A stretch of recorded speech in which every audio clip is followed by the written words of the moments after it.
This is the story of Fallout, fandom, and failure. In the latter half of the 2010s, dissatisfaction in the Fallout community was at a new high. Later on it would get much worse, but for now it's 2015 and there's a new Fallout game right around the corner. You thought Fallout 3 was alright, you might have even thought it was good, you young little rascal you, but New Vegas, well, New Vegas changed everything. Maybe it opened your eyes about what the older role-playing games you could never really get into could offer. Maybe it was the game that made you start to think about games seriously as works of art worth picking apart and analyzing. Maybe it made you think about your identity in a new way. Maybe it connected you to a community. New Vegas was great. New Vegas was special.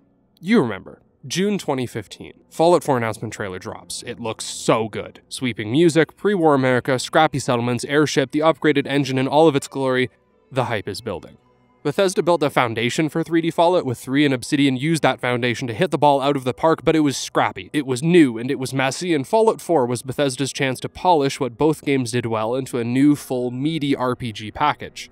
E3. Remember E3? They show the game off. Complex character customization, that's nice. It starts pre-war, which is super cool. Set piece, dynamic, volumetric lighting, not sure what that means, but it looks good. And then you see the wheel.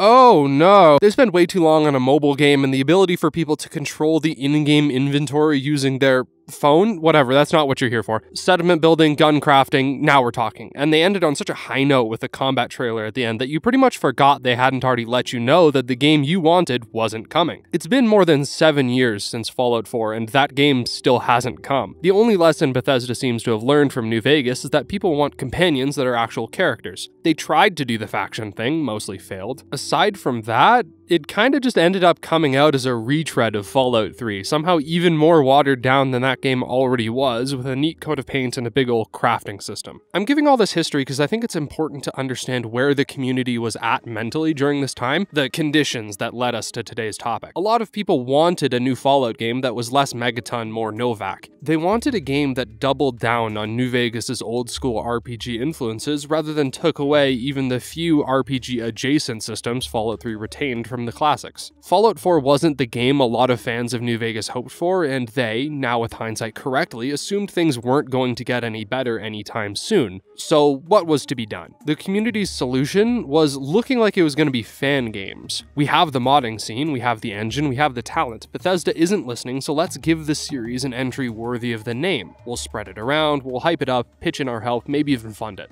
Modders can make a game that reflects what we wanted rather than what we got. The biggest of these mods that started gaining traction at this pivotal moment in time were Fallout the Frontier and Project Brazil, later Fallout New California. And this video is meant as part 1 of sorts in my analysis of both of these projects, starting with the Frontier and then moving into New California. You may be wondering at this point, okay, why are you doing the Frontier first when New California came out before it?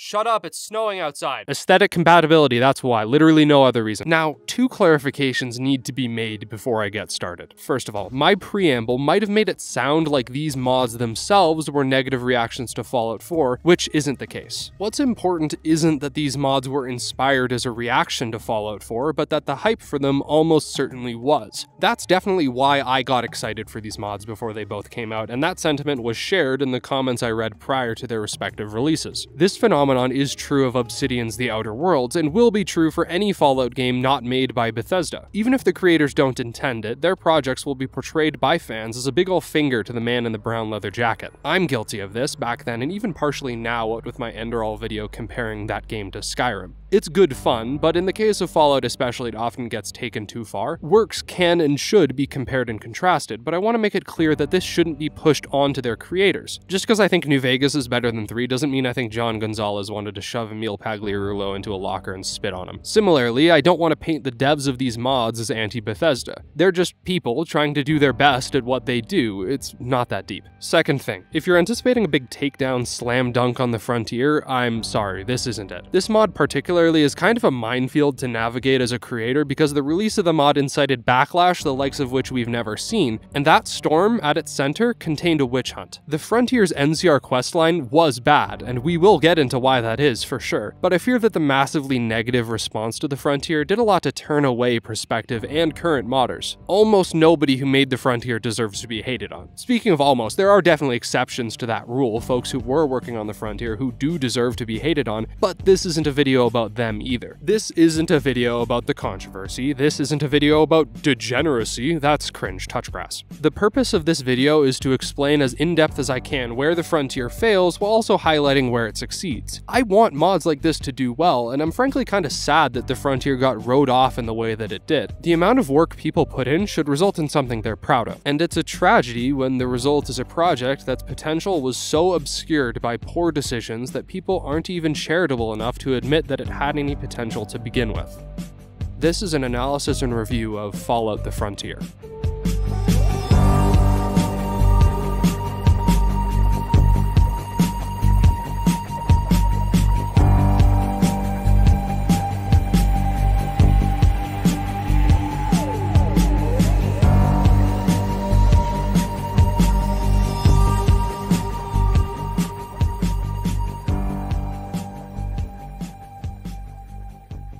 The version of the Frontier I'm using for this review is the most recent one at time of writing in January 2023. I have the release version on my hard drive somewhere, and if this was a video picking apart the most controversial aspects of the mod, it might be one I would be inclined to install, but that isn't what this video is, and you should be thankful for that, because that version ran horrifically. I remember staying up all night for the launch of this mod, and I remember how happy I was when I got it before it crashed the Nexus, and then how frustrated I was when I actually got to play it and it crashed constantly and ran at a solid 15 frames per second. I'm not gonna lie to you, I played the first 2 hours of that launch version and uninstalled it. Coming back to it now, I'm happy to say that despite the astronomical pushback the mod experienced from the community, it still went on to receive impactful performance improvements and bug fixes. It's still buggy and prone to crashing sometimes, but that's just part of the territory for a mod for this game in this engine of this size. It ran pretty well for me in current day, all things considered. One of the things you'll immediately notice about the Frontier is the environment. This is one of the few aspects of the mod which gets unequivocal praise. The mod looks very good. The main world space has a unique aesthetic which all of its aspects conform to. The environment is snowy and cold, and so everything from the buildings to the clothing to the vehicles are visually designed such that they would fit in an environment like this. This is a more difficult task than you might think, actually. A lot of mods reuse assets from their main games. All of them, actually. And the Frontier certainly does this, but a lot less than other mods because New Vegas' assets were primarily built for a hot desert environment. This is not that. What I'm talking about is most evident in the game's new armors. They are particularly designed to suit a freezing cold wasteland. Face coverings and masks, multiple layers, etc. The enemy design is shifted to fit the new environment just like the armor, and that's not just because the human enemies wear said armor, but because animals or mutant enemies match as well. There are frozen ghouls, and animals with fur become much more common rather than the hairless geckos you'll see, wolves for example. All of this frozen wasteland was once Portland, Oregon. I've only ever been to Portland once, and I stayed downtown pretty much the entire time, but I can say there are a few points on the map that are pretty loving recreations of actual places. Particularly the iconic white stag sign and the view into downtown from these bridges made me feel like they took a lot of care into making the city at least partially world accurate. Taking the discussion from visuals into audio, the mod's ambient soundtrack is a bit of a mixed bag. There are a handful of tracks that really do fit the Fallout vibe, but for the most part you can tell it's not Fallout music. And I don't want to get puristy about it either. The music not being Fallout-like isn't necessarily a bad thing, but the world is a desolate wasteland, and this is a weird criticism to make, the OST has too many bangers. The soundtrack loves its guitars and drums, which is cool, and I'll say again that the soundtrack is very good, it just sometimes feels out of place. The Frontier has 3 radio stations, and all of them were great. The first is a radio station controlled by the NCR which plays survival tips as well as a handful of songs you'd expect on new school Fallout radio, oldies and stuff like that, 50s songs. The next one is Breach Outreach, a station which does news that you can actually do a few side quests for in the world. Unfortunately, from what I can tell, the music is entirely missing, which is a real shame because the music was originally done by the fantastic Martin Purvis, who did songs for New California as well. I adore Purvis's work, but even if his stuff was in the mod, I think my favorite station would still have to be Portland Folk Radio.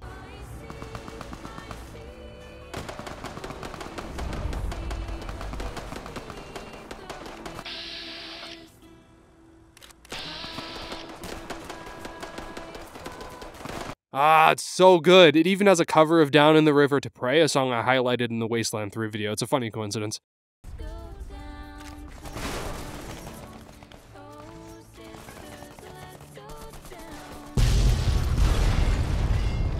This might be the only Fallout game where I actually felt like listening to more than one of the radio stations. There are some parts of the radio commentary I think are poorly written, specifically those which mention the courier by name. One of my biggest problems with the radio system in Fallout 3 is that Three Dog is, I'm really sorry to say this, not well written.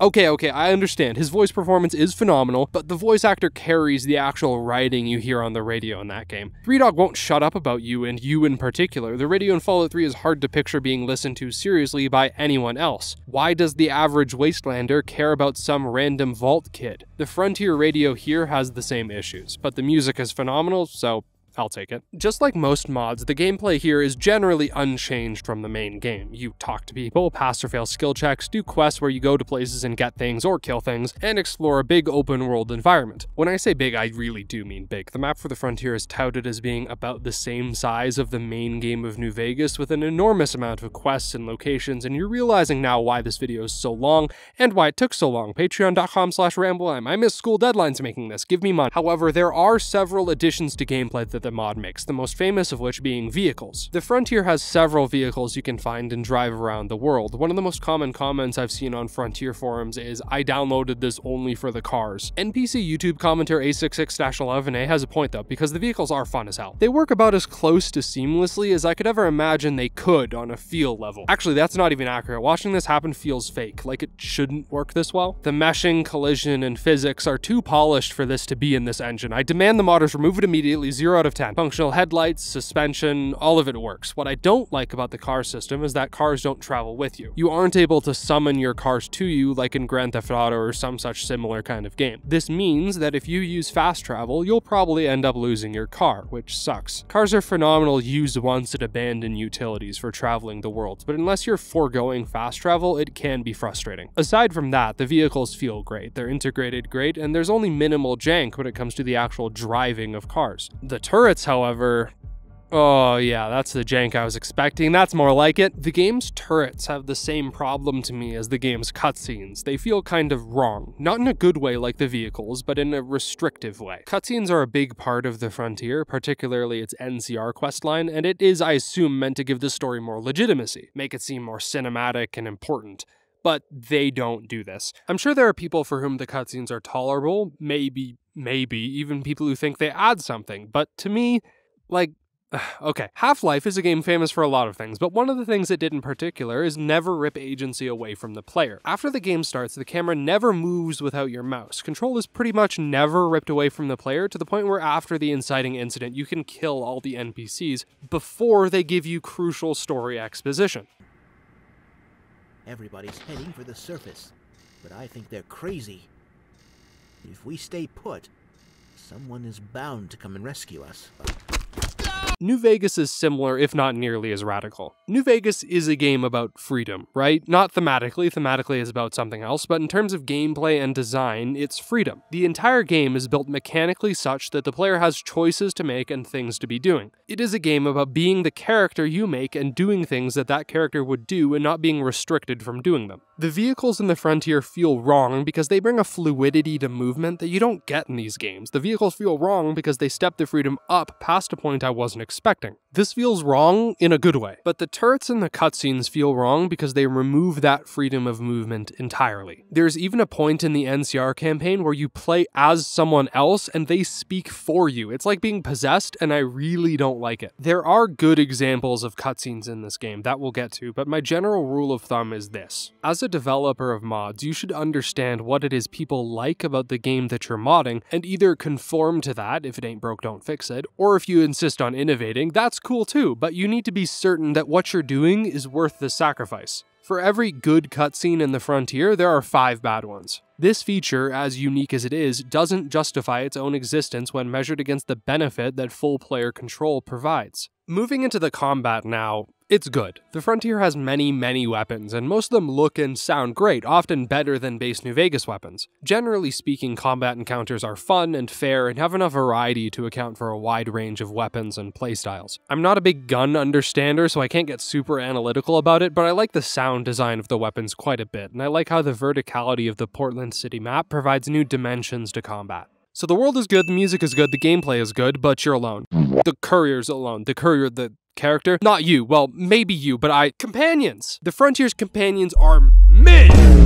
They're really like whatever. The companions in this mod feel a little too much like Fallout 3 companions to me. Some of them have quests. Most of the time they're only their recruitment quests, but they have quests. Some of them. Lot Linden is an interesting character insofar as he's a slaver who's totally fine with slavery. This is interesting because he's kind of a normal dude otherwise. A lot of slavers in Fallout are deranged or evil or unlikable in some way, but Lot is just a dude who happens to have sold people into slavery. It's just like a job he did, like when you find out your friend in engineering did an internship for Lockheed Martin and thought nothing of it. His quest involves finding his missing sister who's been kidnapped by people who used to be slaves of Lot. You go there, you find out they killed her, and you get to decide whether you think Lot deserved that. It's whatever, but that's it. Wrench, as of right now, has no voice acting. From what I know, she did once have a voice actor, and the acting was good, but the actor must have asked to be removed or something. With an unvoiced character, it is really hard to feel like she has any personality. She has a dog, though. She's an ex-Enclave mercenary, and her whole deal is that she's jaded and angry at the world, and if you go through the NCR main quest, she sort of comes around to the idea that the wasteland can be made a better place. Her side quest is a sort of reconciliation with her past, finding an old Enclave colleague. It's hard not to draw parallels between her and Arcade Gannon, and yeah, it's a pretty similar story, except Wrench is a lot angrier and a lot more regretful because she herself participated in the Enclave, rather than just having that familial connection. The other two companions that I think are really worthy of note are Scraps and America. Everyone else other than them, though, is kind of just meh. When I covered Fallout 2 on this channel years ago, one of the things I brought up was that the development strategy of Fallout 2 was different from Fallout 1 as it related to task delegation. My favorite thing about Fallout 1 is that it's consistent. Every area feels like part of the same world, yes, but also the same story with the same overarching themes. Fallout 2 diverged from this. In Fallout 2, the different areas on the map were made by different people with different ideas, and to me that felt glaringly obvious to the point of distraction. Some areas in Fallout 2 feel like they were made for entirely different games from one another. The Frontier has this exact same problem turned up to 11 because the different main campaigns were written and designed by different people rather than merely specific areas within the one main story. I'm going to start with the NCR campaign, but I don't want to paint the story as representative of the full product, so make sure to watch till the end let's just do it. Much of the hate the Frontier gets, it receives from its NCR campaign, one of 3. I'll cover it first because it's the best introduction to the story and world, and the one most people have likely played. The Frontier begins with an ad for an NCR military tour to the frontier in Portland. When you go to these NCR troopers camp, they make clear 2 things explicitly. First, they are not the NCR. Not the regular NCR anyway. They're the edgy NCR, the NCR exiles. More on that in a minute. Second, they right out the gate have to make sure you know they know who you are, and further, that you know this is fanfiction. The mod makes clear from game start that it assumes that the player has made it through at minimum half of the main quest, and further on the mod assumes all DLC has been completed. It then uses this base as a justification for every character to know who you are and a full biography of your actions in the Mojave, up to and including the name of the man who shot you in the head. Everyone's a fan, everyone knows your reputation. If you don't think about this, it makes sense. You've done very consequential things, people would know. But then you use your head a little and you'll recognize that the base game doesn't do this. Your reputation as courier precedes you at a couple points in the main quest, namely when you meet Caesar or Mr. House, or at the ending where the different groups you've met come to help you out in the final battle, but nowhere else. The radio host mentions you once indirectly and mentions the things you've done without specifically mentioning you, and this is the way to do it. Player acknowledgement rarely happens in base New Vegas, so having it happen here breaks immersion a little. It feels fan servicey and fanfiction-y, and it happens all over the place. I will note though that this introduction has one of the funnier Wild Wasteland interactions in the mod. When the recruiter asks you what your weapon of choice is, you can ask him if the NCR supply has melee weapons. No.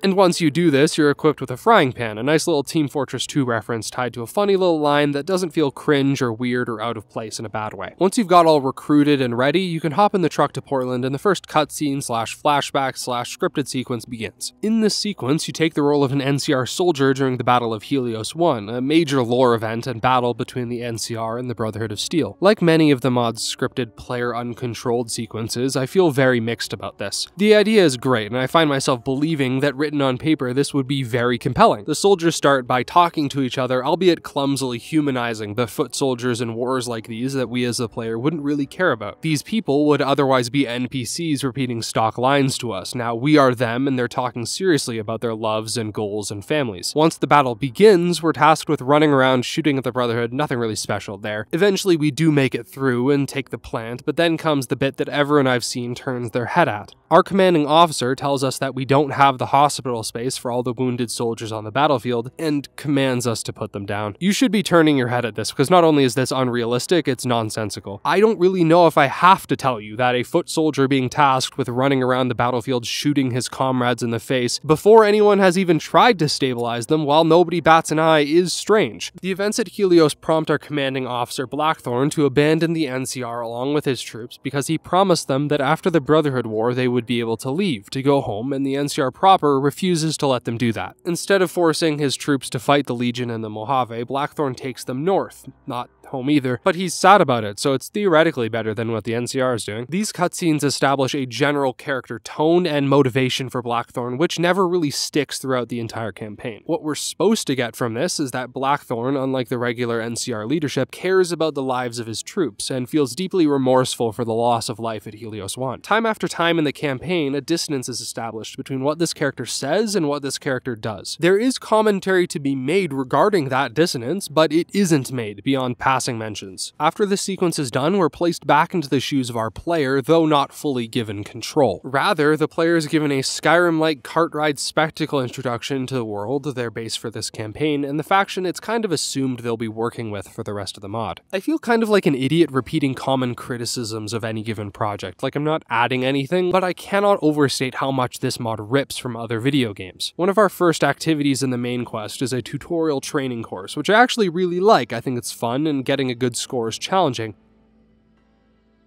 It's also taken straight from Call of Duty. You could say that about a lot of the NCR campaign, and people have. What people haven't said too much is why this is a bad thing beyond the mere fact that it's derivative and quote-unquote not Fallout. Experimenting with formats and mods like these is generally something I look favorably upon. I just recently covered 2 New Vegas mods which changed up the formula of base New Vegas quite a strong amount, and I ended up feeling very positive about those. So what makes this different? Why is the NCR campaign being more shooter game focused a problem? My answer to that is straightforward, maybe even unexpected for many of you. It's not. At least not on its own. Once we're acquainted with the base and its leadership, we're acquainted with the world, and we get a stronger taste of what the NCR is really about. The player is led out into an expansive downtown map only to do a trailing mission behind a tank, shooting any threats that come up as the tank slowly meanders down a predetermined path. My problem with this campaign being Call of Duty isn't the tanks or the shooting bits. My problem is the part where all of this takes place on a linear path through a world otherwise designed to facilitate open world exploration and RPG choice making. It's astounding that a sequence like this can exist in a mod for a series that has the Fallout 3 Liberty Prime Walk in it, an equally unengaging sequence with the exact same problems. At least that one had a big robot. Eventually we happen upon our main objective, the bridge to the Legion side of town. Our goal is to blow it up, but this isn't in the cards. Instead, we're picked off and kidnapped by the Legion, and this will serve as our introduction to them. The leader of the Legion in the frontier is one Marcus Valerius, and it's clear to me that a major goal of the writers of this campaign was to make the Legion an imposing, brutal force of nature in ways the main game only alluded to with characters like Atlanteus. I'll give you 2 guesses as to whether or not they stick the landing on that. Worth noting here is that Valerius goes on a kind of meta, out-of-character tangent about choice and consequence in video games. You think this is a game? It is to you, isn't it? You think, because you're nice and comfy in that chair, that this doesn't matter to you. Let me tell you, this isn't a game. Your actions carry weight that you don't seem to understand. Our world is shaped by you and your choices. My issue with this isn't that it's unrealistic or out of character, it's that it's pretty literally wrong. This campaign is extremely linear and very few choices actually do matter. It's like Valerius is advertising a better written campaign. Oh, I see, yeah. Aside from the Courier and Blackthorn, the most important to NCR characters in this first act is the Wolf Pack, a group of elite NCR soldiers. Now that you being the Courier, not the player, this kind of narration gets hard with perspective shifts. Anyway, the Courier courier is captured by the NCR, and instead of using this opportunity to play as the courier and break out of the Legion camp while learning more about their faction, you perspective switch to a member of the Wolf Pack as Blackthorn mounts a massive assault on the Legion base, throwing away potentially dozens of lives to save the courier's life. Man, how would you like it if you were captured? You'd be begging for us to come rescue you. It just doesn't make sense. The one thing I will say about this mission is I think the shot of the building falling over is sick as hell, and there's one part where you have to do the Halo Reach end mission wave combat before you die, which wouldn't be notable if not for the fact that at the end the game forces one specific gun on you and throws the exact number of enemies at you that you have bullets for, plus one, Valerius, who's all edgy and kills you. Okay, back to the fun part of the game. This was an open world? I got to pick my own dialogue? Whoa, this is crazy, you could make a whole game out of this! Following your rescue is a mission to recover the Wolf Pack's bodies, and then my least favorite 3-quest run in the entire mod. First is a lore exposition quest where you follow Blackthorn down some hallways as he talks to you about how troubled he is and how you should definitely still buy his motivation from the opening cutscene, despite him having contradicted himself more times than I can say, "Are you Courier 6? Once you've been suitably exposited, the big sting plot contrivance comes. In the basement of this random, relatively easy to find Air Force base is a partially complete advanced airship carrier. Contrived. Not just in a plot coincidence way, but in a plot logic and writing way. There is a Brotherhood of Steel in this area. They should be on this like moth to flame. Further, how the NCR is finishing this airship, called the Liberator, is with the help of a tech whiz kid. It said the NCR just found building an army of robots. He has a cool model with this mechanical arm. He looks like every computer science student I know. It's like he's simultaneously 15 and 35. I digress. The Brotherhood should have been on this kid, not the NCR. Further, why is this kid even here? This thing with the army of robots is a cool idea, but let the player find him then. I'll give the writing a pass with the ship in a basement. That's not that big of a deal. However, this plot point basically begs for Brotherhood involvement. Something you needed, Courier? General Blackthorn, sir. Whoa, take it slowly.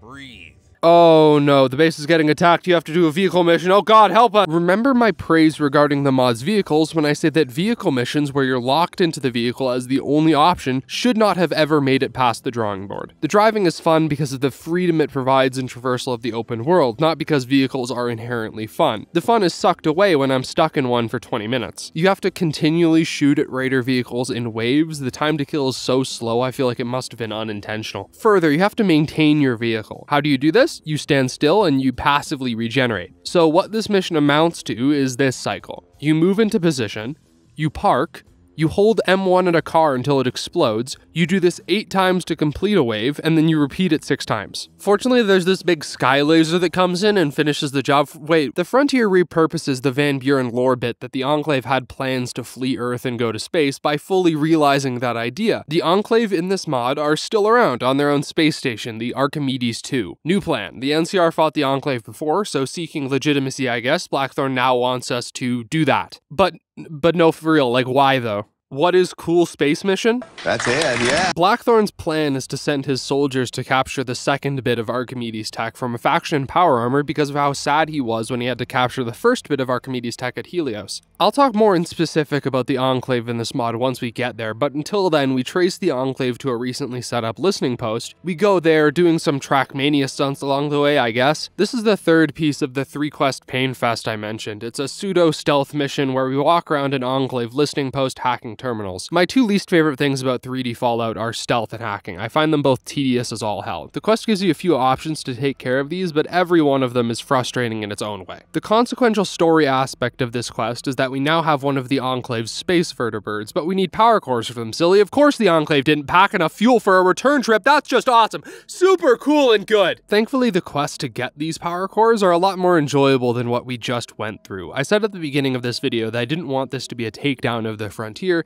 and I still intend to hold on to that promise. The next 2 quests are much better because they kind of feel like side content. You're given 2 leads about where these power cores might be, and they're both in relatively out of the way parts of the world map, so you get an excuse to kind of wander. We get these leads on the power cores from the settlement of Junkfleet, an underground slum. One of the drunks down here is ex-Enclave, and if we buy him out of slavery and then buy him some drinks, he'll tell us where we can find what we need. 2 quests for 2 cores, both feeling very much like quests from Fallout 3, but in a good way this time. You get yourself inducted into a church church of ghouls who worship radiation and ghoul Jesus. And then you do a quest called The Most Dangerous Game, where you do the most dangerous game. I don't think this was ever supposed to be a twist because of how the quest title is itself referential, but spoilers, you end up hunting humans like wild game, and then eventually you get hunted yourself. Or you can just shoot them all and take the course like I did. This is the guy who owned the place before the hunter took it over, but once we kill the hunter, it's ours. This is player housing now, and it's pretty nice in here. Where the hell did you find this guy? There's a big dungeon underneath the mansion you can fight through because, of course, the guy with a massive portrait of himself in his house would create a highly trapped tomb to dramatically leave his body sealed within. It's great. Once we have the power cores, Act 2 comes to a close. Act 1 was mostly introductions. If the writing of the mod was your main concern, you probably stopped there. Act 2 had a few interesting pieces at the end, but some extremely unfun quests too. If gameplay was your main concern, you stopped there. Now that the people remaining are willing and able to withstand the writing of Act 1 and the worst of Act 2's gameplay, Act 3 can kinda just go bananas with it. We're going to space, folks! Act 3 is one linear, highly scripted quest which takes place entirely within the Archimedes 2 space station. To an extent, this structure is nothing new because the entire NCR main quest, with the exception of the couple side questy missions at the end of Act 2, has been linear and highly scripted. But the main difference here is in between those quests, you could go off and do whatever. This act took me 3 hours to complete, doing just the space station corridor shooting. Let's break it down. We arrive at the Archimedes 2 in a small team ready to take on the entire forces of the Enclave on their own space station, but find that things aren't going so well for the Enclave. The station is at present controlled by two forces: Frederick Voss, a mad scientist, he's also German because of course he is, and Argus, the mod's evil AI. Both are bad, both have extensive control of the station, and it's going about as well as you'd imagine. Voss experiments on you via hallucinogens, and we get a horror sequence. This is the first time that the mod delves into horror, and it's only the second most offensive one of the 4 times the Frontier attempts at this genre. It's relatively short, you run through a maze avoiding the spooky guys and then get out. I have a lot to say about the mod's delving into horror and surrealism, but we'll get to that when we get into its worst example. For now, it's fine. It even comes with a little boss fight. It's a little melee combat duel with this cyber husk character, and then you throw spears at massive versions of him surrounding you in this hellscape. The spectacle's worth it even if the gameplay isn't super interesting. It's clear that a lot of work went into these sequences and this act in general in terms of scripting and assets and all the super fun modding things. When we wake up from this sequence, we get put in Voss's limb crushing room. He has one of those, I guess, and we end up doing the Wolfenstein scene everyone got mad at when the mod came out. I'm kind of speeding through the precise events here on purpose. They're superficial, and to focus on them misses the broader point, which I'll make now and then reiterate with the act's full content in mind. Watch this part of the video back and count the number of times I used the word can.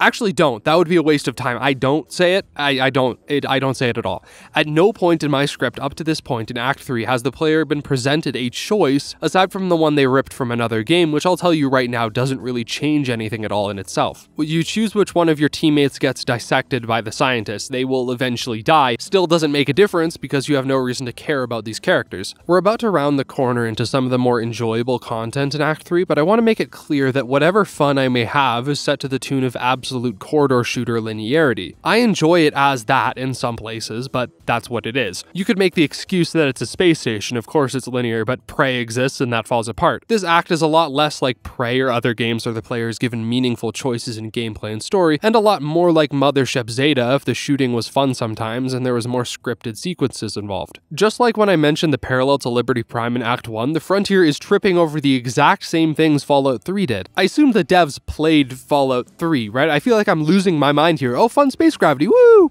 Another reason I'm speeding through the events of Archimedes 2 is that they themselves are so frenetic. I assume this is by design, and part of me is thankful the game is like this. However, it makes the entire act feel like a blur, even more of a fever dream than the actual fever dream. It is at once trying to be Dead Space, Call of Duty, System Shock, Star Wars, Aliens, Half-Life, and Wolfenstein, and it's all so fast, which is a shame because what you're seeing now is the best part. This low gravity segment is gold actually. It's fun and satisfying and gamey, and I really like it, but it lasts lasts like 5 minutes and then we're on to the next thing, and then the next thing, and then the next thing, and then the next thing. When people use the phrase breakneck pace, it's usually meant as a compliment, but in this case, it is both a compliment and a pretty literal account of how this feels. It's breakneck. I'm getting whiplash from this. Okay, let's slow down for the important bit. Why is the Enclave in this mod, and what are they doing? I had this question in my mind the immediate moment I witnessed their inclusion, because on a narrative scale from what we know so far, they don't really fit. From the outset, this has been a story about the NCR exiles and their internal conflicts to create peace in the region while not repeating the mistakes of Helios. Or at least that's what I think the writing team wanted players to come away from the mod with. In reality, that message was abandoned the moment the NCR decided to rescue the courier from the Legion, perhaps even earlier. From that point, though, the original message is permanently incoherent regardless of whatever cope is deployed. And that sparks an interesting question. Where does the story go from there then? Well, even if unintentionally, I would argue that the Frontier becomes about the courier as a figure, as a myth, and a legend. When the main thesis of the plot is completely thrown away, the plot becomes focused on its auxiliary elements. And the main auxiliary element of the Frontier, present from beginning to end, is that the courier is to this story larger than life. It becomes almost biblical, actually, and this is present in the main game too if you read into it a little, what with the resurrection and the Romans, but the difference is that that almost feels incidental, even fully unintentional, because New Vegas has other things to say and do than talk about our Lord and Savior. The Frontier, however, is fully absorbed in the courier as a Jesus figure. You get crucified, you're constantly heralded as special and important, your agency is repeatedly affirmed in dialogue, even if not in the actual game design. Everyone wants you to know you're special, you are the player, you are the courier, you are the savior. In one of the boss fights later, there's even a giant cross that appears. It's not subtle, and I could go on forever about how trite it is to do this kind of storytelling, but I'm saying all this only as half critique, because the other half is seeking to understand this mess of a plot we found ourselves in. If the courier is the myth-made legend the mod wants them to be, there must be a myth-made antagonist. Enter the Enclave. Space laser, space station, grotesque biotech. This story has inflated the courier to the point where the Legion aren't really that big of a threat, so halfway into the story, they need to pretty much single-handedly destroy a space station helmed by the worst and most evil and dangerous people to ever exist. That's the stakes. It has to be that with the way they set it up. What makes the Enclave feel so strange and unengaging to me in this mod is that, like the Legion in the NCR questline, they are just evil. Now, I'll give the mod one thing. There is one Enclave character they choose to humanize in the main plot, this scientist who ends up helping you, but that's it, and he's still an extremely average side character. Wrench is 15 times more engaging than anything Enclave related the main quest has to offer because that companion is humanized. Their past Enclave allegiance is made a part of their character that they regret, but which they and you can still understand. They're also probably written by different people, so that's why. One of the big memes about the Frontier is their handling of the Enclave, particularly as it relates to a rant one of the developers did at one point that the Enclave can't be joinable because they're a fascist power fantasy. And to be honest, yes, that's correct, that's what they are, but that doesn't mean they're evil and only evil. I have a lot of issues with how Fallout 2 handled its antagonist, but one aspect I admire about Fallout 2's more silly approach to storytelling is that the Enclave in Fallout 2 are a punchline a lot of the time. They are far from ethically nuanced, but the fact of the matter is that the Enclave as a faction are goofy. They have always been goofy. There are serious aspects to the Enclave, like Frank Horrigan, and serious conversations, like the one you have with the President in Fallout 2, but for the most part, this faction, when the faction still existed, I don't count remnants here, is a Starship Troopers punchline on American nationalism. Most of the people involved in the Enclave are either brainwashed idiots, grifting ideologues, people caught up in a bad crowd, or evil scientists in a boring, realistic way. This has damaging effects when it comes to the overall narrative weight of Fallout 2 when compared to Fallout 1, but it is realistic. If the rant was right, and the Enclave are a fascist power fantasy, you should portray that fascism as what it is.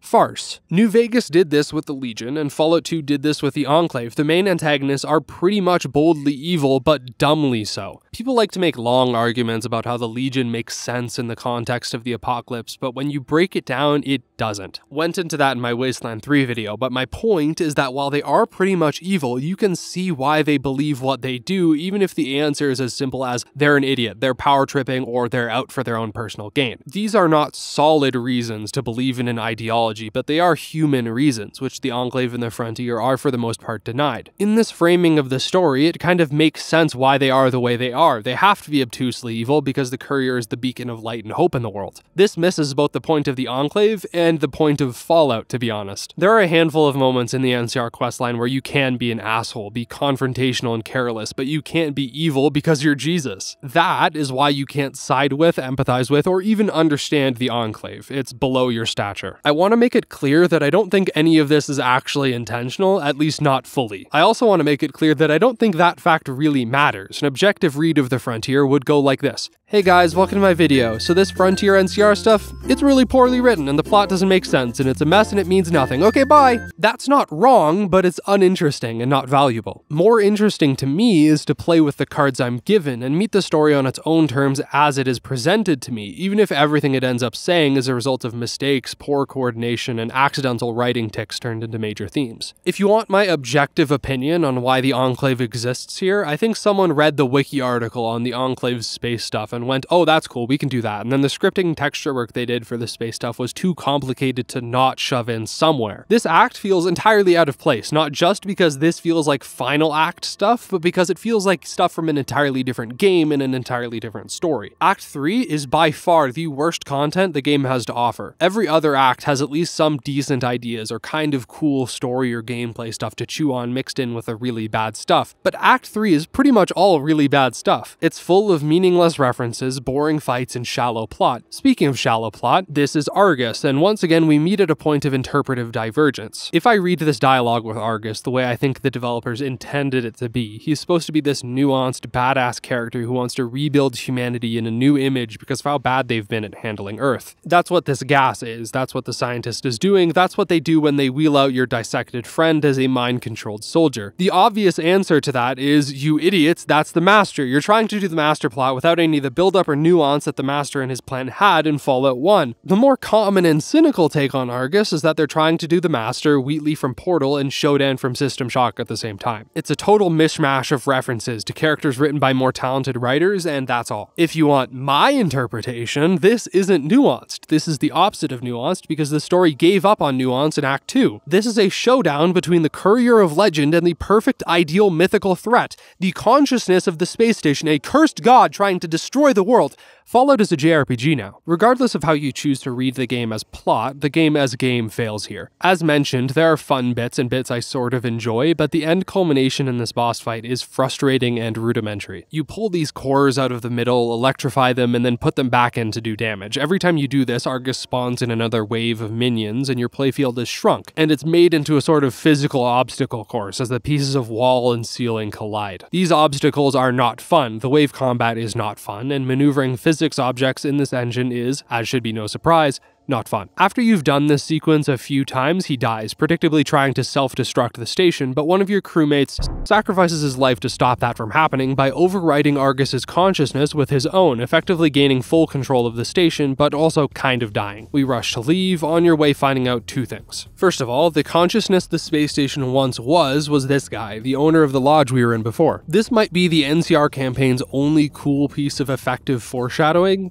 It's nice. 2. That scientist Voss is still alive. He has the controller MacGuffin which turns on the big laser, so we have to chase him. The dogfighting isn't sophisticated, obviously, but it's seriously impressive, like the good majority of the Frontier scripting. Returning to Earth marks the end of Act 3, and where things kind of begin to wrap themselves up. Act 4 is probably the most interesting act in the Frontier from a narrative perspective because it achieves the highest highs of the NCR campaign while also achieving its lowest lows. Yes, lower than Act 3, and yeah, I was as shocked as you are. Act 4 begins with the largest plot contrivance of the entire mod. We shot down Voss in the dogfight segment, which should mean that the Seafinder, the control thingy-mabob for the laser, is gone, but it isn't. It fell to Earth from space, it is still somehow intact, and it dropped from space into the frontier of any place on Earth. I can't even begin to fathom the size of that coincidence. It actually makes my brain hurt. The NCR characters remark on it like it's just a little coincidence, events on the level of finding out your friend's dad has the same name as your cat. This is one of the least probable events I can even think of were the NCR's understanding of it to be true. It's a bigger bullshit plot point than anything else here, and we're just gonna have to roll with it. We're sneaking into the Legion camp now. Why us? Why not somebody the Legion doesn't know? Because the courier is cool and has to do everything. We can sneak in, we can fight in, or we can fight in a gladiator arena to get in. We come downstairs and it turns out that AJ, a member of the wolf pack we had assumed to be dead, is in fact alive and has been used as a slave for Valerius. The Frontier, and particularly its NCR and Brotherhood questlines, have what I'd call a recurring sub-theme of trauma and loss. Many of the game's characters have been traumatized by their experiences as soldiers, and the mod wants to take that seriously. It wants to examine and dissect it and let the player feel for these characters. Once again, if I were to take this video as an opportunity purely to shit on the Frontier and be completely cynical, I would say that they did this solely for the point of making the game mature and deep. A common criticism you'll hear is that they basically wanted to make this game Metal Gear Solid. This could be true, but I always feel drawn to Hanlon's razor when I analyze poorly written media. Do I think the writers intentionally tried to buff up their writing with mature themes like this just to make it look smarter than it is? No, I think they tried their best to write a compelling story and they tripped over their own shoelaces. And then fell down a flight of stairs. In the next quest we find a vault where the Legion is hiding out, and we walk into their trap, entering into the questland's second hallucination dream sequence. There should not be two of these. I'll start there by stating the obvious. The first one was quick and relatively inoffensive, but this one... Oh, this one. Stating the obvious again, this whole quest is incredibly technically impressive, very visually striking. I cannot state that enough at every point in this mod, but there are three, I guess, extremely glaring problems. First and foremost, it takes too long. The sequence on the space station takes no more than 10 minutes. The space station itself had a lot of horror moments, but the scripted dream sequence boss fight stuff itself is pretty short. Second problem, and a major reason for problem one, this sequence has the least fun and most frustrating part of the main quest, 2 dark mazes. You can't see a thing in one of these. I try to be as fair as I can to mods and games that I cover, and I usually refrain from getting overly worked up about any of them, but this dark maze section made me want to scrap this video. I'm not even joking. I went into the Frontier wanting to be fairly positive. I wanted to highlight the best of the mod while acknowledging the worst, but overall paint an optimistic picture for you. I cannot do this anymore, at least not in the main NCR questline section, because the dark mazes in the Frontier are the least fun I have had playing a video game in a very, very long time. I felt trapped, not just in the maze, but in the segment, and not even in a purposeful way, but in a I would rather do anything than keep doing this, but I have to kind of way. It didn't help that at multiple points I experienced crashes, leading me to have to replay substantial sections of the sequences. I said that it was an hour long, but it took me maybe 2. The nail in the coffin is that this sequence, beyond being just frustrating, is wholly derivative, overly edgy, and melodramatic. It primarily pulls from Enderal, which makes the sequence sting even harder because that's a game that if you know this channel, you know I love. And I loved its horror-inspired dream sequences too. The mod lifts much of the dialogue and aesthetics from those sequences, including an "it was all a dream" fake out turned on its head when your allies begin to insult you, and this guy who does the crispy meat thing. The worst part is that the mod's focus on trauma that I mentioned before is now being applied to the player. We have now tumbled down the stairs into an active volcano and the shoelaces have been burnt into nothing. In reality, this is the Legion trying to break you mentally, trying to get you to submit, and the way they do that is by telling you how awful you are and how many people whose deaths you've caused. Never mind the fact that it was Blackthorn responsible for those deaths, you're supposed to feel bad for some reason. They take it one step further though. They invoke the deaths at Hopeville pinned on the player during Lonesome Road, and while I am God's greatest Lonesome Road defender,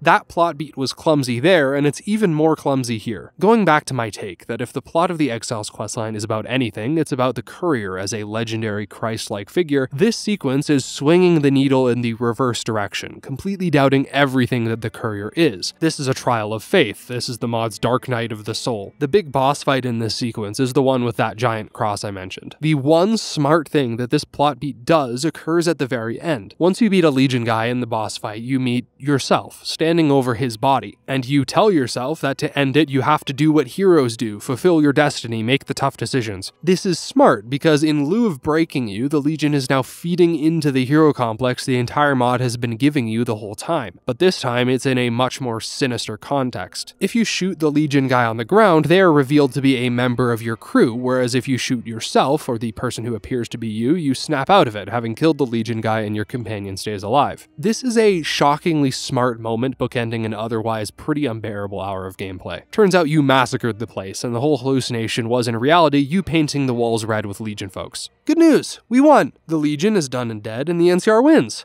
Blackthorn is going out to California to negotiate with the NCR on a peaceful solution, but all is well in the frontier.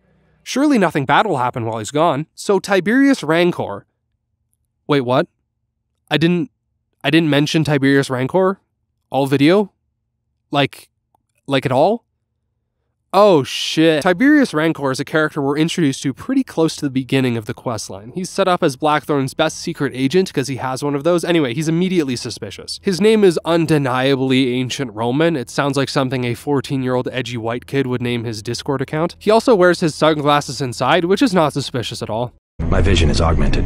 Rancor plays a sort of background role for the first half of the mod, only serving to help you find those power cores for the Enclave Vertibird. Later on, he plays a much more substantive role. The big quest for him is the next one, Chekhov's gun. They must have thought they knocked it out of the park with that quest title. I wonder what they could be referring to. Rancor takes you to a nuclear missile silo that apparently the Brotherhood are trying to use to launch a nuke at us. Yes, this is the second to last quest in the game, and the Brotherhood are finally acknowledged. Sweet. We kill all of them. They get a really cool cutscene though, so that's a W. This quest is very ominous, and it's not so subtly hinted that maybe the Brotherhood aren't quite here for the reasons that Rancor says they are, but regardless of how we handle the situation, Rancor predictably takes the nuke for himself. He fires it at the California city Blackthorn is having his meetings at and pins it on you. Turns out Rancor is something of a triple agent. He works with Blackthorn by the command of the main NCR government, but he's also secretly a Legion informant, but he's also neither and hates both and is out for himself. He's the most relatable character in the whole mod actually. Fuck both of these guys. Rather than immediately going after Rancor, we gun it to California to check on Blackthorn, who, yes, has survived the impact zone of a nuclear missile. Rancor kicks Blackthorn out of a vertibird. Badass. And then we jump out and live without a parachute. Following this miraculous jump, we're led by a wolf to a radio station, on the way witnessing what appears to be ghosts of everyone who's died in the campaign. We kind of already did this with a hallucination, but while that was more geared towards shame, this is clearly meant more as a kind of sad piece. Paired with the music it's playing, it's the closest the mod comes to actually making me care about the people who died. Guess the wolf was, ghosts?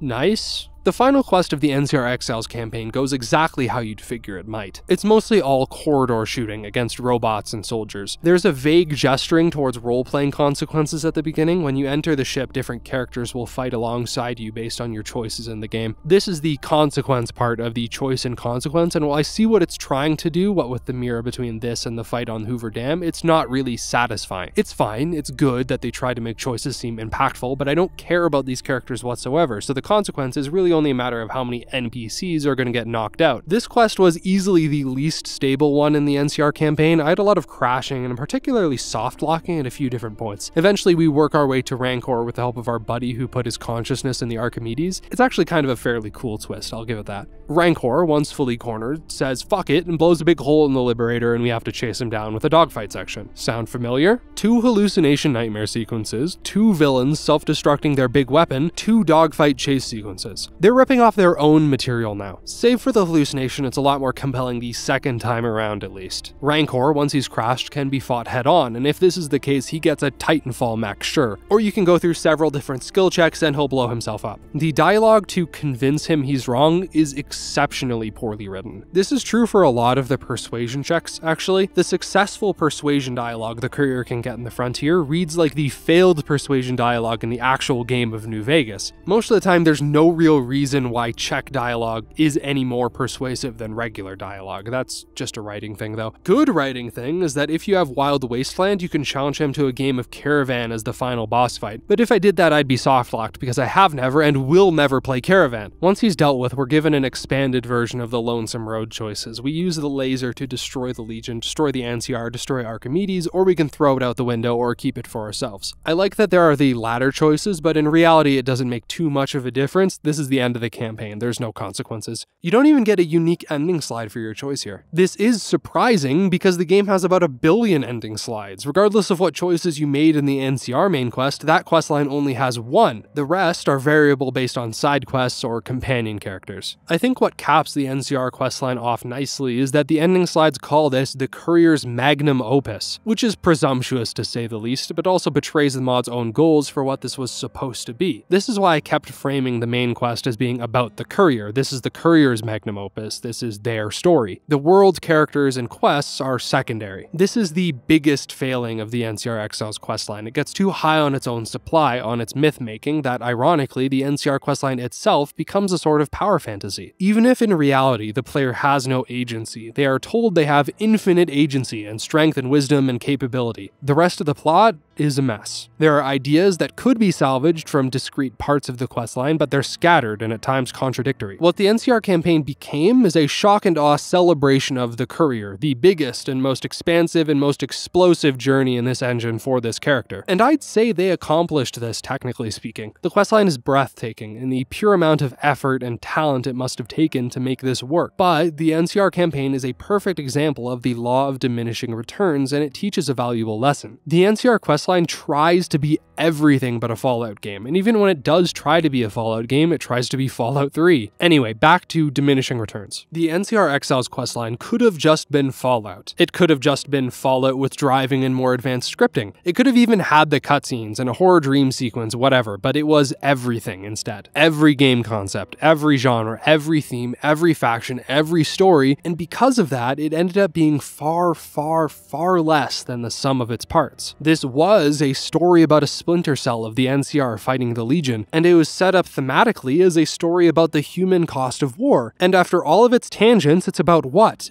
Jesus? I don't know. I don't think anyone knows. There was for a long time a plan to completely rewrite and remake this campaign, but as far as I know for now, that plan has been cancelled, which is a shame. There's been too much work and love and effort put into this project for its main questline to flop this badly. That's my compassionate reason. My selfish reason is I want to figure out what this story is actually about. I've been losing my mind every time I think about it. There's this kind of pretentious, smiling with sharpened teeth thing that reviewers and critics do when they post something negative. They'll say, I'm only being this negative because I want the medium to improve. My feedback is constructive.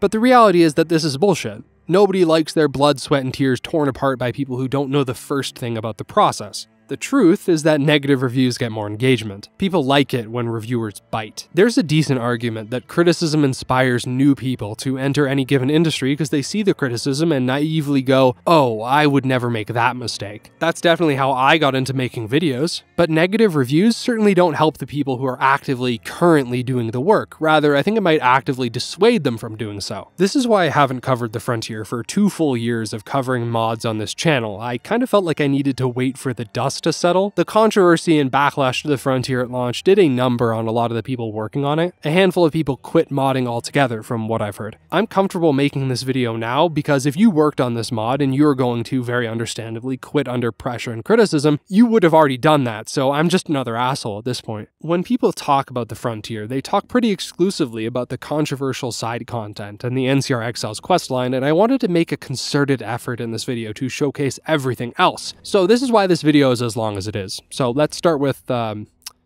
everything else. One of the most notable NCR side quests is notable in that it is the game's 3rd horror sequence, and in my opinion, the most entertaining one so far. This quest is available to both NCR and Legion characters and takes place in a skyscraper turned haunted house. What makes this one better than the others is very simply that it relies a little more on the feeling of exploration for its scary factors than gore or jump scares. Especially at the beginning of the quest, this is particularly good because it starts slow. You walk through quiet and spooky rooms, then realize when you turn around that the room changes. A mannequin moves or a door is missing. This is my favorite kind of horror. The conceit for this quest is that squads keep going missing in this building, but when you show up, you read a terminal full of notes and find out there's some force in this building. Some haunting presence who's been waiting for you specifically by name. Now this follows the NCR questline pattern of treating the player like the most important thing in the world, but for a quest specifically designed to scare you, it works. It's more personal and more threatening that the building knows knows who you are and what you've done over the course of the game, and as you work your way up, it's ominously leading you to its source. If you're a big horror fan, you've probably recognized with a lot of this imagery that this is extremely Lovecraftian, and this is where the horror kind of falls flat. I've always thought that there's no real perfect way to adapt Lovecraft, or even make a story extremely inspired by Lovecraft, because part of what makes his work so special is at the time there was nothing like it. Speaking in tongues and doing all this old god sacrifice stuff is terrifying if you have no idea what's going on, but once you know, the cat's out of the bag and you just get taken out of the experience. This quest is scary up until the moment you realize what's going on, and then it's just fine. Turns out, yeah, a member of the NCR communed with an elder god this building was secretly built as a worshipping ground for. You can kill her or do some intelligence checks to convince her to chill out. All of her dialogue is in Relayan, I think that's how you pronounce it, so it's not particularly compelling as a conversation. You get a lightsaber out of it though. This weapon drains the health out of people it's used on and gives it to the player, which is broken, but it also passively saps the life out of the player too, so if you're holding it and not swinging it, it'll hurt you. I highly recommend getting this early like I did and exclusively using it during the Enclave space mission. Just pretend it's a Star Wars game. I promise you'll have a way better time if you forget its Fallout entirely. At a certain point in the main story, you will get a Pip-Boy notification telling you the network is watching. Inquiring with one of the many iBots in the Frontier reveals to you that all of them are connected and controlled by the same mysterious force, the 10th Eye, who has made it their mission to know as much as they can about everything, including the courier. This is partially why the quest feels so NCR, because it definitely plays really heavily into the courier mythos. The 10th Eye directs the courier to seek out all 9 other eyes and to do their quests. Each of these is a short little side activity meant to prove your worth to the network. One of them is simply to tell the eye a secret it doesn't know, whereas others are full quests. One of the eyes directs you to Lot, the companion character, and tells you to do his entire quest. Some of these quests are more philosophical in nature. The eyes will bring the courier to relevant sites in the NCR main quest and then ask them what they think about their past and what relationship they have to that past. One asks you why you became a courier, another throws you a moral quandary regarding what to do with a dying legionary. Save, kill, or leave him to die. All answers are correct to the network. There's no fail state, they're just collecting information. During all of this, you get very little exposition on who or what the network is. The quest is kind of cool and ominous like that. It still has the same problems as the NCR questline. At one point, the eyes directly liken the courier to the Vault Dweller, the Chosen One, and the Lone Wanderer by their names, which is too meta. I don't like that we have great man theory for the protagonists of this series. It's too fanservice-y. Once you've completed all of these mini tasks and been exposed to all of the major areas of the world, this quest functions spectacularly as an excuse to trek around. You're given the location of a bunker where the 10th Eye resides, and meeting him, or foe meeting him through his iBot, he asks you to do a final service to deal with your shadow, the NCR spy that's been following you this whole time. I wish they foreshadowed this more, but it's a cool twist. Factional dilemma time. Kill the Eye and let the NCR take over the network for their own combat and surveillance, but let's be real, mostly combat purposes, or kill the NCR spy and free the network, never fully understanding who the 10th Eye is, what he wants, and what the extent of his reach could be. If you side with the network, it's explicitly stated that the network goes national, and clearly it already was to an extent because they know what happened in DC. I like this quest a lot because there's never really answers to any of its questions. It's ominous, it's really cool, and it's fascinating to have what is essentially a faction of librarian iBots now roaming the country collecting information. That's one of the coolest faction concepts I've heard in a while. There are a lot of other NCR side quests, but few of them were notable. Good shooting missions, an ambush, a Wild Wasteland exclusive quest about YouTuber drama, and Solid Snake. They're fine, whatever. Alright, Legion time. Can you tell I've made it to page 26 of my script? You can't do the Legion main quest unless you have proper Legion reputation in the main game, and the quick start option for the Frontier allows for this, but worth noting is that you can't cooperate with the Legion without explicitly going into the playthrough with that intention. And that's something I don't really know how to feel about. It makes sense story-wise, but it's also an artificial limitation on player agency. But then again, the Legion not thinking the Courier is an immortal, legendary, mythical deity from the beginning of the campaign is a good start compared to the NCR. To join the Legion, you have to make it all the way to the bridge capture scene in the NCR quest and then tell Valerius you're here on the Legion's command. In the NCR campaign, Valerius is pretty unambiguously villainous, which I'll give them some credit, kind of makes sense based on his character. His characterization in the Legion path is significantly more nuanced while still feeling like the same character as in the NCR campaign. He is imposing in both stories. He tries very hard to be seen as a threatening force. It's like he's trying to use the terrifying presence perk for every line of dialogue. Defiant till the end, I see. Before I kill you, tell me, Was it all worth it? What makes Valerius more interesting on the Legion side of things is that you're exposed to some of his flaws and traits beyond evil and angry. Initially, Valerius is extremely untrusting of the courier, as someone in his position would be, right? But after doing some arbitrary test where you prove your loyalty to the legate, he confronts you with the fact that based on the canon decisions the courier has made in this playthrough up to this point, the courier is a more accomplished Legion man than Valerius himself. It's here you find out that Valerius's key trait isn't evil, it's insecure. Valerius wants to be Lanius, but he also has very different ideas about the Legion, which probably are why he's here and not in the Mojave. Valerius is far more liberal than the rest of the Legion. He doesn't have strict restrictions on technology or scholarship like the regular Legion does. There's even talk about limiting the use of slaves and allowing women into the military. Ew. The feminists are taking over! I'm an adult virgin. You can tease out of him that he's extremely jealous of the other legate, and his fight in the frontier is his attempt to win Caesar's approval by proving that his method works. This is a really interesting character move, and miles more interesting than anything the NCR campaign set up with Blackthorn. One of the best parts about the NCR campaign was the little interlude which it took when getting the power cores before Act 3. It was the one moment in the questline where it truly felt like the campaign was from a Fallout game. It embraced choice and encouraged open world questing, and the Legion campaign is almost completely that. The first few objectives in the Legion campaign are a generation of allies, first at Junkfleet. You have to uncover the mayor by either gaining positive or negative reputation, and then once you know who the mayor is, you can kill them or coerce them to join the Legion. This quest was given to you by Dolus, which is the Legion name for Rancor. His role in this playthrough is also different. He's much less standoffish, a lot more casual in a weird way, but equally shady. The difference, I think, is that in the Legion playthrough, Rancor kind of respects you in a weird way. At the end of the Junkfleet quest, he asks you to help him overthrow Valerius, and he's open with his intentions. He wants to take down both the NCR and the Legion, and he wants your help. If you say, "I don't trust you," he just goes,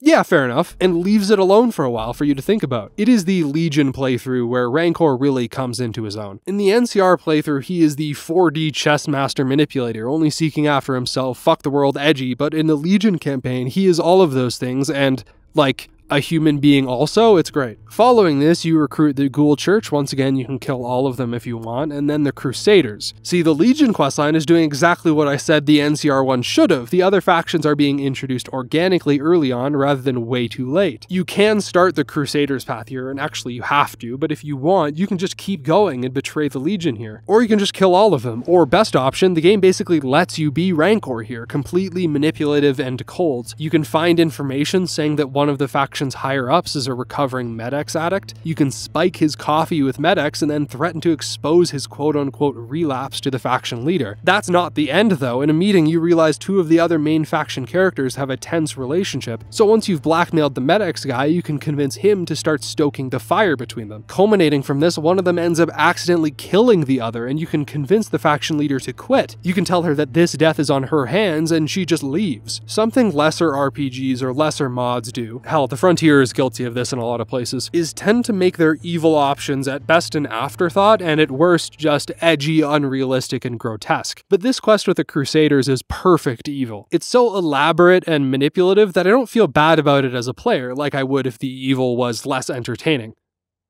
That sounds really bad, actually, cut that. One of the things I love the most about any game with multi-faction or multi-character replayability is seeing the same events through different eyes and contexts, and then seeing how things play out when the player isn't in control on the other side. After you're done with the Brotherhood, Rancor walks you through what happened with the NCR and the Enclave in the main mission, and it rightfully sounds ridiculous. They sent a small team of NCR soldiers to an Enclave space station and got them all killed for no reason whatsoever. Who would write that? I mean, who would make that decision to go up there? It could be dangerous, you know. Scraps is a companion you can find in Ostia, which is the main Legion base, laying on a table. Nobody knows where he came from or why he's here, but you can repair him to find out neither does he. Scraps is a very funny companion. He's easily the most charismatic companion in the game. His voice acting is great, and his writing made me smile a good handful of times. He's fun to have around because he's a total amnesiac, and his whole deal is he's kind of just going with the flow, which means he has no problem with the Legion or anyone in it because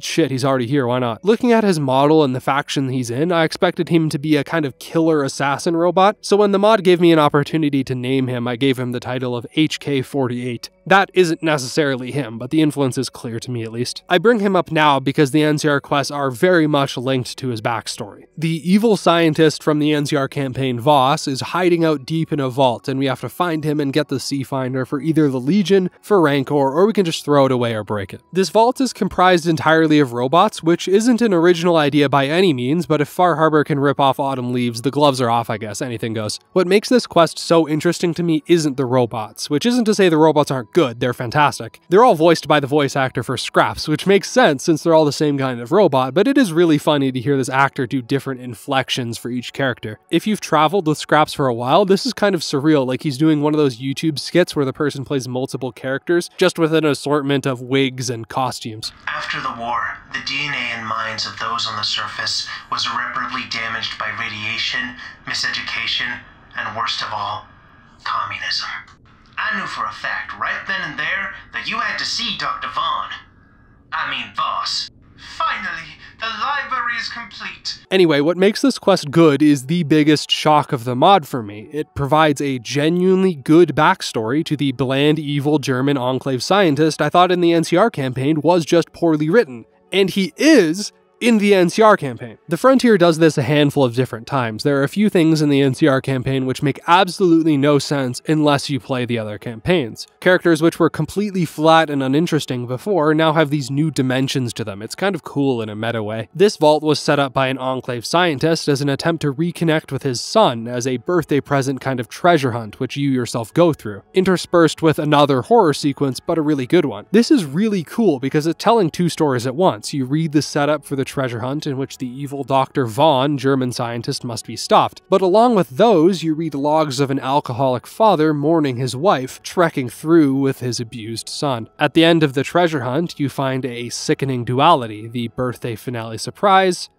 and a dead father. He beat his son, believing him to be responsible for the death of his mother, and the vault's robots killed the dad to protect the child, who at breaking point took on the persona of the evil German scientist, now Dr. Voss.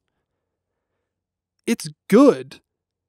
If I sound surprised, that's because I am. Why the hell is none of this in the NCR campaign? Oh my god! Turns out Scraps was a robot built by Voss to be his childhood friend and his courier, which is a fun little connection. Once the Sea Finder is acquired, we do what we will with it, and Scraps asks us to help him join Caesar's Legion. This obviously would never fly with the actual Caesar, but you can help him out, or you can have him leave to go live with a different colony of robots. The next quest is another one where you get the chance to be truly manipulative and evil in a scheming way. The boss tasks you with the assassination of the Wolf Pack, the elite NCR soldiers that we worked with in the NCR campaign. Each one of them has one or two ways to take him out, including but not limited to gun, overdose, slavery, mechanical inspection gone wrong, snapped neck, gun.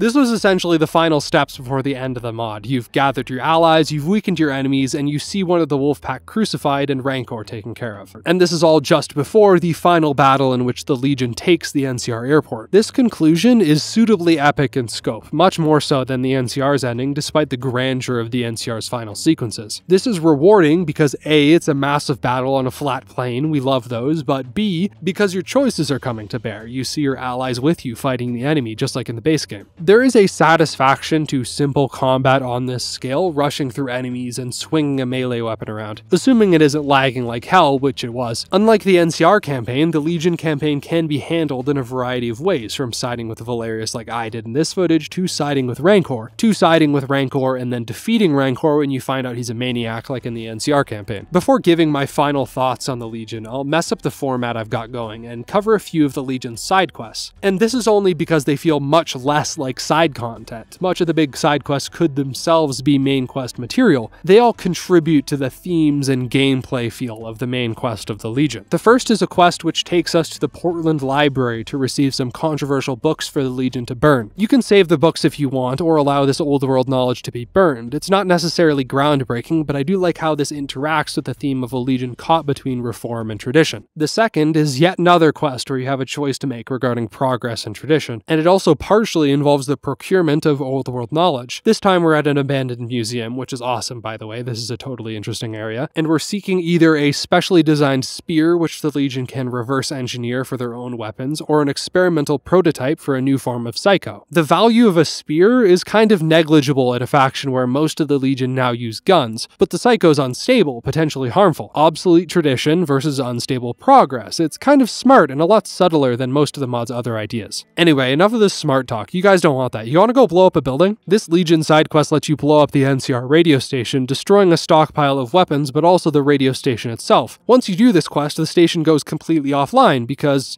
I love side quests like this which have tangible consequences you feel for the rest of the game. Next time you're interested in hearing some oldies, you'll be out of luck, and you'll know it's your fault, and that's great. The Legion campaign is genuinely very good mod content. You'll notice that this Legion section of the video is way shorter than the NCR section, and that's because the Legion campaign is way shorter, and that's a good thing. The Legion campaign is tight, focused, consistent, interesting, and fun. It provides new perspectives on characters the NCR campaign left one note and distinct, as well as a new perspective on the Legion itself, which paints it in an even more nuanced way than the base game does. You can devil's advocate your way into thinking the base game Legion is a better option for the Mojave than the NCR, but there is a serious and genuine case to be made that the Legion ending where you side with Valerius is a morally superior option when compared to general McCannon fodder in the NCR. The characters are for the most part very well written, the quests play into Fallout New Vegas' strengths and allow for different paths and choices, and despite there being a case for a morally good Legion, you have the opportunity to do several extremely manipulative and bad things. This campaign is evidence enough to me that this mod should be taken seriously, and I think a lot of people, creators and fans, played the NCR campaign and kind of just gave up after that, and I don't blame them. The NCR campaign is like a 12+ hour experience to itself, and after how rough that is, I think it's understandable to not want to engage with this further. But if you do, there is good content, there is good writing, there is good quest design, characters, etc. I am confident in saying that if the entirety of the Frontier was made by the same people and in the same way as the Legion campaign, it would be considered a complete success. The Legion campaign is, however, cursed with being the Legion campaign, the one that most players will be least likely to play, because statistically, players don't really opt in for the evil factions in games on their first playthroughs. And like I said, it's kind of unlikely that many players will give this a second playthrough after trying the main campaign. The game kind of nudges you into playing from the start. It's a real shame, but if you were to ask me right now, should I play the Frontier? I would say yes, with the caveat that you should play the Legion campaign. It is the game's best content, and it opens you up to our next campaign, the Brotherhood. The Brotherhood is kind of the black sheep of the campaigns, in that it has the most unique faction and the most unique gameplay, but that uniqueness isn't compelling enough to make it a faction I think many people would side with unless they're like me and they're on a third playthrough. Unlike the other two factions, you can begin the Brotherhood campaign at any time by stumbling across their base in the open world, or you can join them by following each campaign's main quest prompting. Each main quest, the Legion and the NCR, have a moment where the game goes, "Hey, Brotherhood, look at us!" and you can choose whether or not you go to try their silly little questline out. Regardless of how you get there, the Brotherhood campaign begins with a lore dump. The game almost feels kind of self-aware about this lore dump, like they knew they had to have it here and this is just a placeholder for some more convenient way to get the information out of this guy. Like, read this text on screen right now. It feels like it's making fun of itself, which is cute, but it's also followed by an unironic dump of text and exposition. The Brotherhood has a lot of these, and we'll get to them. Once you've received your history lesson, you can find a book for them, and once you have it, you're granted access to the tower, and you get to meet the Brotherhood's leadership. What makes the Frontier Brotherhood different should be obvious. They've got a weird medieval thing going on, and they're all Mormon. The backstory goes like this. Tasha Weaver, the Domina, the leader of this faction, was at the Mojave Brotherhood battle at Helios, and she escaped the carnage and left the Brotherhood. Eventually, she made it to New Canaan and found a new purpose in the Mormon faith, and now she's built up a new Brotherhood which abides half by Brotherhood law and half by biblical teaching. Compared to the batshit insane NCR exiles and the admittedly interesting Progressive Legion, this is a fascinating take on a faction we all know. It's creative and unique, and I like it a lot. What I don't like is how many words it keeps taking for each character to randomly spout their backstories at me. The Brotherhood on the whole has this problem where the writing isn't bad, it's just obvious. The Legion campaign had all these moments of subtlety and nuance while also being competently written. It's no masterpiece, but it was good. The writing of the NCR campaign beats you over the head with its bad writing, but the Brotherhood is in this strange middle state where the writing is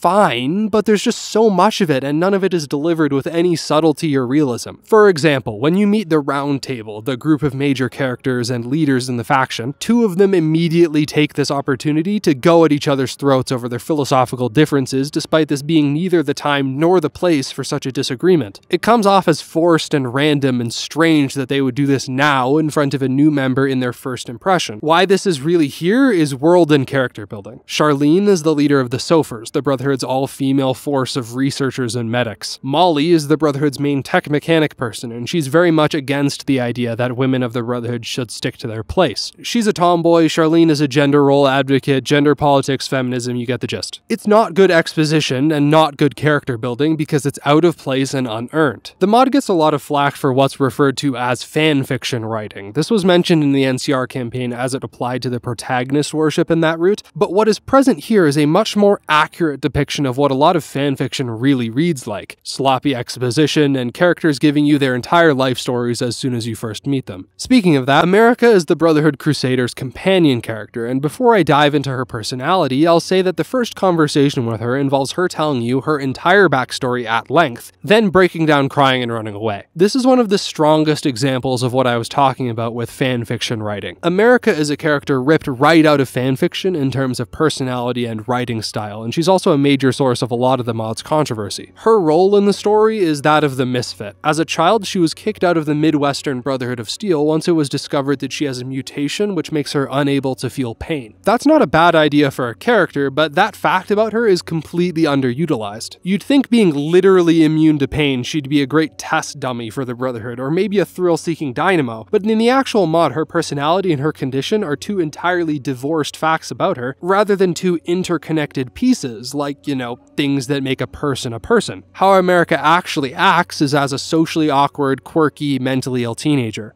For the record, I don't hate characters like this. I don't hate people like this. I was a person like this in high school, and so were all of my friends. America is a caricature of this type of person. She is exactly what all the people who hate Life is Strange for being the lib game think the characters in Life is Strange are like. She's needy, she has attachment issues, she makes cringe jokes and is a constant headache for everyone around her, with the exception of maybe Molly, who has a soft spot for America because backstory reasons. America is the worst aspect of the Brotherhood questline, and one we'll be returning to because she reacts and interacts with a lot of the faction's main and side quest lines. Speaking of, the Brotherhood does some cool things with quest structure in this mod. The NCR campaign was kind of built such that it actively dissuades you from doing side content. It forces you many times into scripted sequences from which there is no freeform deviation. The Legion has a handful of side quests built into its main quest so that during the course of completing the main quest you will happen upon and do its side quests. But its main quest is still a linear experience, mostly unaffected by side content. The Brotherhood is unique in that at several points during its main faction questline, the quest giver will go, I need time to figure out the next move, fuck off and do side content. Which is something I think more RPGs should do. I've praised this multiple times. Give us downtime, give us space in between the main missions so we have no excuse but to experience the side content. Another thing that the Brotherhood does in a semi-unique way is engage with reputation. Many of the game's side quests and optional objectives are locked behind reputation, first with the faction as a whole, but then with the individual characters within the faction. You have reputation with all of these people, and when you're nice to them, it'll flash a "this person remembers that, they appreciate you" thing in the top left, just to let you know you've probably unlocked more dialogue or something. It's a neat idea, and weird that the rest of the mod is devoid of this kind of content. Whereas the NCR solved the story's Enclave issue in a several-hour nightmare fest and the Legion kind of laughed it off, the Crusaders deal with the newly discovered Enclave space station by launching a nuke into space at it. Yeah, you heard that right, a nuke into space. This is a quest that happens in between two of the game's major quests, and it is the Brotherhood at its most insane. It's one quest, you go to a silo, you fight through it, and you launch a nuclear warhead into space and the Enclave are no more. This inclusion feels like it was added after the story was already done, as a sort of, oh shit, the NCR writers put the Enclave in this, how are we going to cover it? And it feels half-assed. I will definitely take it over 3 hours of linear scripted ripoff, but it's a total low point for the story. The two quests you're meant to do in between the Enclave Enclave nuke mission involved the creation of a new weapon for the Brotherhood, this massive cannon which eats ammo. And right here is the good time to talk about the game's energy weapons. I know it's a little late, but a lot of these are restricted or mostly restricted to the Brotherhood. So if you play an energy weapons character in the NCR Legion, you might want to get access to the Brotherhood solely so you can buy their gear, because it's great. I played my NCR campaign as a guns character, my Legion as a melee character, and this Brotherhood campaign was spent using energy weapons, and I will say, despite this mod giving you many new and fun options in all combat styles, my favorite is probably energy weapons, merely due to the feeling of using them. They're responsive and varied, and you get to go pew pew pew pew pew pew pew pew pew pew pew pew pew. Anyway, the creation of this weapon is a sort of three-part affair. You print the schematic at a pre-war print shop, you shoot a nuke at the Enclave, and then you test the weapon on some radroaches. Finally, knowing that the weapon works, you're tasked with securing an old car factory to mass produce it for the Brotherhood soldiers. This quest with the factory was the buggiest quest in the entire mod, for me in specific. It even clears the final helicarrier mission for the NCR, it was that unstable. The factory itself is pretty cool, it's a neat location and a great premise that they could have expanded on and made useful with the new vehicle system. Oh, everything's on fire, so much for that. The factory pre-fire had some serious frame rate issues, but everything really starts to fly off the rails when there's fire everywhere and the scripted explosions are going off. There's a specific part of the factory where debris is supposed to fall on top of America and you have to rescue her or she dies. But I can never get the debris to actually do that. I'd always accidentally sequence break and the game just kills her as if the debris did fall and I didn't save her, despite there having been no debris for me to save her from to begin with. The nail in the coffin is that this video was delayed by several days because I experienced consistent crashing at one part of the factory and was unable to progress. I mentioned that America can die here, and this is something I'll give to the Crusaders questline that's actually pretty cool. The majority of its main cast can be killed off through the proceedings of the main quest. Molly wants you to investigate a suspicious service elevator. Say no, later you'll find out she went alone and was killed by an army of Securitrons down there. America can die is mentioned either by rubble or by sequence breaking, and after the debacle with the factory fire, you find that Charlene, the leader of the Sophers, is in a coma. Charlene is a unique character in that her backstory is that she was experimented on by Father Elijah back at the main Brotherhood, and he turned her into a kind of psyker. She has the powers from Life is Strange True Colors, where she can sense people's emotions, and if she tries hard enough, she can change them, but she can also make people's heads explode and other weaponized versions of that kind of mind power stuff. Side effect, coma. The mod gives you a few different options as to how to proceed, and these options can lead to Charlene dying, recovering, and can even open up a new ending. After this quest is the ending sequence of the Crusaders, so before we help Charlene, I'll give this little setup. We've gone over the main ideas given by the NCR and the Legion. The NCR questline started out as a questline about the NCR exiles' struggle between wanting to safeguard the lives of regular soldiers and also wanting to stop dangerous forces like the Legion and the Scavs. It was a story about Blackthorn repeating history, until it became a story about how the courier is Jesus but also not Jesus in Act 3 and 4, and it never really got off that train. It became a story about the validity held in the myth of the courier, and a story about a mythologized figure tested and tortured, eventually beating the odds and confirming, yes, the courier is Jesus. The Legion was about the struggle of modernization in a faction displaced by time. This is one of the central contradictions of the Legion. They're based on ancient Romans, and that's fine, but it isn't ancient times. So how do you square being a traditionalist Roman LARPer with, well, reality? How do you deal with a potentially dangerous modernity which has upsides and downsides? Obsolete tradition versus unstable reform. That's the Legion. The Brotherhood is fascinating because it incorporates aspects of both of these. Like the Legion, there are factions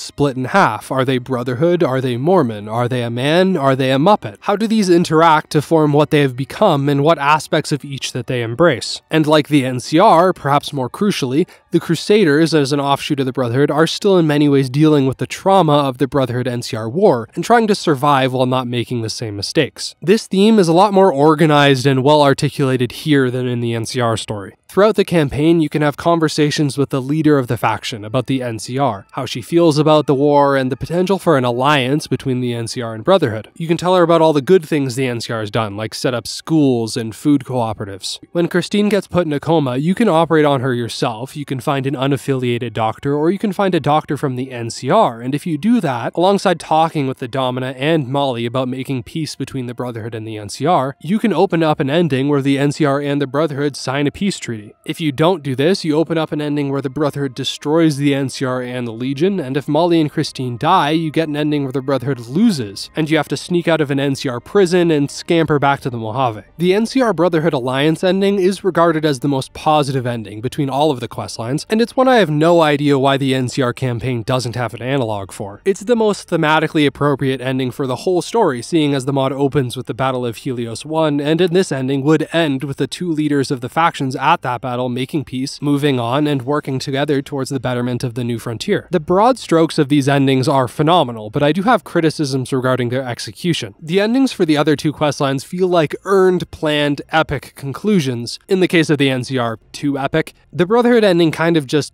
happens. It feels like there are a few big pieces the storyline is missing, particularly as it relates to the Legion. The Brotherhood has next to no contact with the Legion during its playthrough, so when you meet Rancor and Valerius in the ending, you have no reason as a player to want to take these figures down, unless you've already played the other stories and you have context. When the Crusaders take the Legion castle, you find in the dungeons AJ, the elite NCR Wolfpack member, and a character the Brotherhood courier hasn't met yet. AJ and the Domina have a fairly long, heartfelt, and painful conversation, and it's not bad, but once again, it lacks setup. After the NCR campaign and spending easily 50 plus hours playing this mod, I can't believe I'm saying this, but the Brotherhood campaign needed to be longer. There is just so much it didn't set up that it could have if it had 2 more hours of content. The Brotherhood campaign is good though. Overall, I truly do enjoy the direction it takes. This campaign is way more character focused than the other two campaigns, and in many cases this is done well. I like this campaign. It's good, but it reeks of afterthought and rush. Even though I think the Brotherhood is the best of the 3 thematically, it does feel the most like it could have been a side faction. I've said it before in videos, but I think one of the best criticisms you can get is that something is too short. So don't take me ending this section on the criticisms to mean that it's a failure or that it doesn't work. What the campaign does, it does well. I just wish it did more.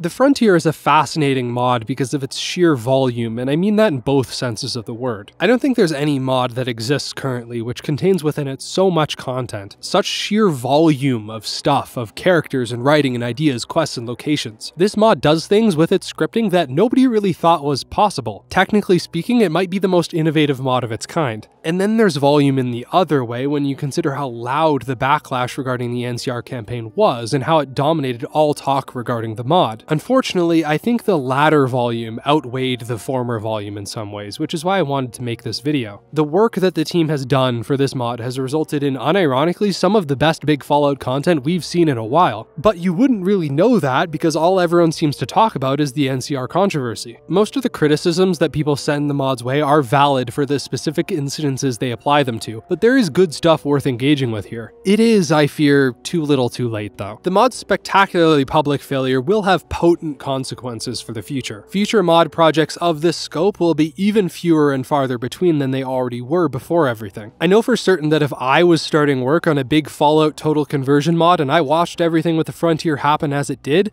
I would have probably quit, but there are still people out there who didn't. I think there will never again be a mod like the Frontier, for good and for bad, but there are still people crazy enough to keep doing this mod thing. The Frontier may be the single most valuable case study that one can consider if they want to understand the current state of Fallout modding, but what if I told you there was another?